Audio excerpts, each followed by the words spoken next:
کل عمران خان صاحب کو ایک بہت بڑی کامیابی ملی اللہ کے کرم سے. اللہ نے عمران خان صاحب کو کل سرخرو کیا.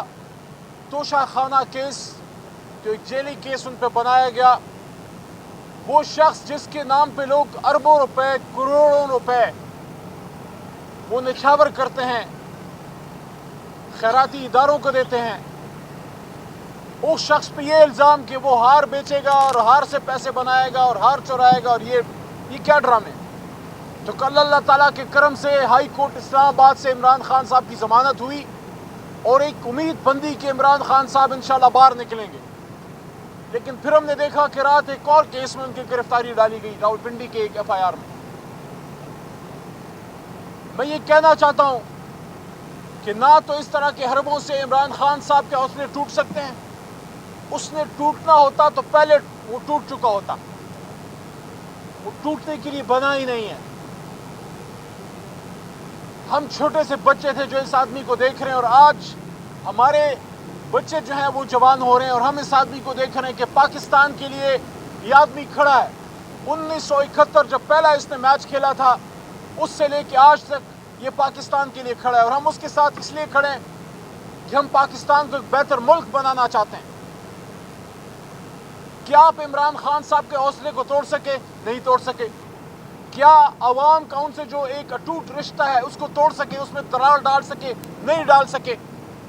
آپ نے ہر ممکن کوشش کی، ان سے ان کا انتخابی نشان چھینا، ان سے ان کی آدھی سے زیادہ پارٹی چھڑوائی، لوگوں کو پارٹی چھڑوا کے اور پارٹیوں میں آپ نے اس کو شامل کرایا. ان کے سابق وزراء اعلیٰ سے آپ نے پارٹیاں بنوائیں.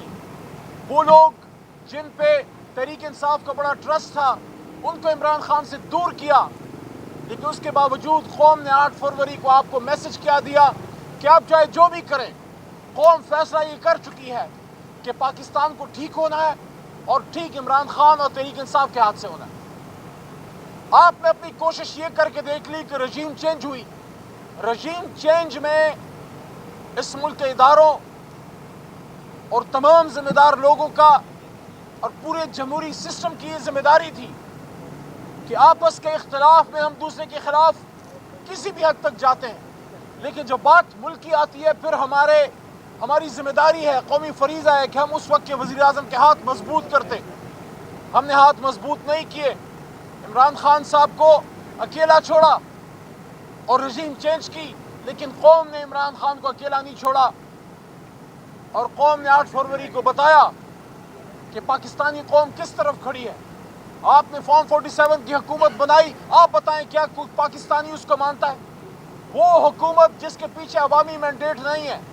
عوامی مینڈیٹ کے بغیر آمریت تو چل سکتی ہے کیونکہ اس کے پیچھے طاقت ہوتی ہے، لیکن عوامی مینڈیٹ کے بغیر جمہوریت نہیں چل سکتی، کیونکہ جمہوریت چلتی ہے عوام کی طاقت سے، عوام کی مرضی سے، عوام کی منشا سے. اب بھی وقت ہے. اگر اس ملک کو جمہوریت سے چلانا ہے تو پھر جمہور کی ماننی پڑے گی. کیا وقت نہیں آ گیا کہ ایک نیا عمرانی معاہدہ لکھا جائے، ایک نئی کمٹمنٹ ہو اس قوم کے ساتھ؟ یہ قوم نے بڑی قربانیاں دے دی. ہمیشہ قربانی ہم قوم سے مانگتے ہیں. اشرافیہ کب قربانی دے گی؟ اس ملک کی ایلیٹ کب قربانی دے گی؟ وہ لوگ جو کروڑ پتی ہیں، جو اربوں پتی ہیں، جو اس ملک میں جب اپنا کریئر سٹارٹ کرتے ہیں، چاہے وہ کسی ادارے میں ہو، چاہے وہ سیاست میں ہو، بیوروکریسی کسی بھی جگہ پہ ہو، ان کی سٹارٹ کیا ہے اور ان کی انتہا کیا ہے؟ ہمارے سامنے تو مثال حضور نبی کریم صلی اللہ علیہ وسلم اور ان کے ساتھیوں کی ہے. جب حضرت ابوبکر صدیق رضی اللہ عنہ، عمر فاروق رضی اللہ عنہ، باقی بڑے بڑے ہمارے جید اسلامی تاریخ کے نام جب اس دنیا سے جا رہے تو کیا چھوڑ گئے؟ اور آج معمولی سا شخص معمولی سی ابتدا سے شروع ہوتا ہے، اور جب وہ اپنی انتہا کو ٹچ کرتا ہے تو پھر کیا جزیرے اور کیا براعظموں میں ان کے جو ہے محل اور کیا ان کے اثاثے، کیا یہ غریب ملک کو شبع دیتا ہے؟ ہمارے پڑوس میں ہندوستان ہے، ہمارا حریف ہے، ازلی دشمن ہے، اس سے ہماری جنگیں ہوئی ہیں. ان کے سابق وزراء اعظم کو دیکھ لیں، ان کے سابق سربراہان جو اداروں کے ہیں ان کو دیکھ لیں. کبھی کسی نے نام دیکھا کہ پاکستان سے باہر ان کے اثاثے ہیں؟ یہ پاکستان کب ٹھیک ہوگا؟ اور جو ٹھیک کرنے کے لیے نکلا ہے اس کو آپ نے جیل میں ڈال دیا. جن لوگوں کی وجہ سے اس ملک کے ساتھ یہ ہوا ہے، جس کی وجہ سے کروڑوں پاکستانی عمران خان کے ساتھ اٹھ کھڑے ہوئے اور 27 سال سے تحریک چلا رہے ہیں، ان سے تو آپ ملک نہیں چلا سکتے. وہ انگریزی میں کہتے ہیں نا کہ you can't reinforce the failure. All those people who are in power now are part of the problem, they are not part of the solution. ان کے پاس سلوشن نہیں ہے، ان کے پاس وہ کنجے نہیں ہیں جس سے عوام کے مسائل کا حل نکل سکے. وہ تالا جو عوام کے مستقبل کا امیدوں کا تالا ہے وہ کھلے گا صرف ایک شخص کے ہاتھ سے، جس کو آپ نے اڈیالہ قیدی نمبر 804 ڈالا ہوا ہے. 24 نومبر کی ہماری کال ہے، اس کال پہ قوم نکلے گی. آپ کے پاس دن تھے، اب بھی 1-2 دن ہیں، ہوش کے ناخن لیں. سب سے پہلے میں پاکستانی قوم کی طرف سے یہ مطالبہ رکھتا ہوں، صرف تحریک انصاف کی بات نہیں کر رہا.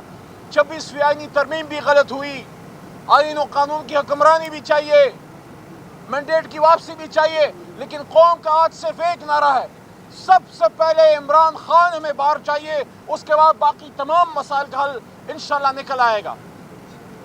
اور جو میں نئے عمرانی معاہدے کی بات کر رہا ہوں وہ کیوں کر رہا ہوں؟ عمران خان صاحب کو باہر آنا چاہیے. عمران خان صاحب باہر آئیں، پھر تمام پولیٹیکل فورسز بیٹھیں اور ایک نئی انڈرسٹینڈنگ ڈیولپ کریں کہ اسٹیبلشمنٹ کا کیا رول ہوگا، سیاستدان کا کیا رول ہوگا، وزیر اعظم کیا کرے گا. کیا ہمیشہ وزیر اعظم یا کال کوٹلی میں ڈالا جائے گا یا شہید ہوگا یا ملک سے باہر دربدر ہوگا؟ ایسا کیوں نہیں ہو سکتا ہے کہ ایک وزیر اعظم کو 5 سال ملیں اور پھر عوام اس کا احتساب کرے؟ اسٹیبلشمنٹ ادارے ملک کی حفاظت کے لیے لازم و ملزوم ہیں، وہ بھی تب اپنا مضبوط کام کر سکیں گے جب ملک میں پولیٹیکل سٹیبلٹی ہو. اگر ملک میں سیاسی استحکام نہیں ہے، 27 جولائی 2023 کو جب میں جیل سے ہائی کورٹ پشاور کے حکم سے آخری بار جب میں بری ہوا اور میں نکلا اور 9 مئی کا میرا کیس بھی ختم ہوا، میں نے پہلی بات جو میڈیا کے سامنے کی تھی وہ آج بھی کرتا ہوں. میں ہمیشہ اڈیالہ کے بارے یہ بات کرتا ہوں کہ پاکستان کو سیاسی انتقام کی نہیں، سیاسی استحکام کی ضرورت ہے. پاکستان کو سیاسی انتقام کی نہیں، سیاسی استحکام کی ضرورت ہے. اور سیاسی استحکام آ نہیں سکتا جب تک آپ ملک کے سب سے بڑے لیڈر، ملک کے سب سے بڑی جماعت، اس کو آپ انگیج نہیں کرتے. اور جب یہ انگیجمنٹ ہو اس کے بعد سیاسی جماعتیں یہ فیصلہ کریں، سیاسی جماعتیں یہ فیصلہ کریں کہ یا یہ اقتدار کی جنگ ہے یا یہ عوام کی خدمت کا ایک مقابلہ ہے. اگر اقتدار کی جنگ ہے تو بالکل آپ کریں جو آپ کر رہے ہیں، کوئی کسی کا کندھا استعمال کریں، کوئی آپ کو آنکھ مارے، کوئی آپ جو بھی طریقہ. لیکن اگر آپ کہتے ہیں کہ ملک کو ٹھیک کرنا ہے، ملک کو آگے لے کے جانا ہے، پھر ایک بات پہ تمام پولیٹیکل فورسز کو اس نقطے پہ آنا ہوگا کہ کسی کا کندھا استعمال نہیں ہوگا اقتدار میں آنے کے لیے. اور جب اقتدار میں آ جائیں پھر کرپشن سے، اقربا پروری سے دور رہنا ہے. اس ملک کو ملک بنانا ہے جس لیے بنا تھا، کیونکہ ہماری 3 نسلیں قبروں میں جا چکی ہیں لیکن آج تک کا وہ خواب شرمندہ تعبیر نہیں ہو سکا جو قائد اعظم محمد علی جناح نے اس قوم کو علامہ کی فکر کی روشنی میں سنایا تھا، دکھایا تھا. کیا ہم صرف بھیک مانگنے کے لیے پیدا ہوئے ہیں؟ کیا پاکستان نیوکلیر اسلامک اسٹیٹ ہوتے ہوئے دنیا کے سامنے ہم کاسا لیس ہیں؟ ہم کس ملک کے پاس نہیں جاتے؟ یہ کیوں ہے؟ کیا ہمارے ڈی این اے میں کوئی فالٹ ہے؟ کیا ہم محنتی نہیں ہیں؟ کیا ہم ایمان والے نہیں ہیں؟ کیا ہم محمدی نہیں ہیں؟ کیا ہم مسلمان نہیں ہیں؟ کیا ہم دنیا کی باقی قوموں سے ہمیں کوئی کمزوری ہے؟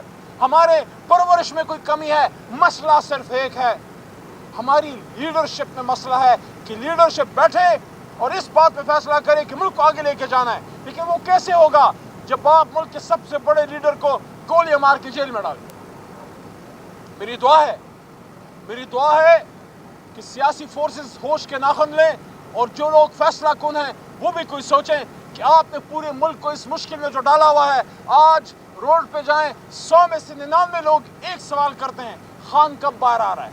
خان کب باہر آ رہا ہے؟ انشاءاللہ ہمارا دل کہتا ہے خان جلد باہر آ رہا ہے. جتنی جلد باہر آئے گا اتنی جلد پاکستان کے مسائل اللہ تعالیٰ حل کرے گا.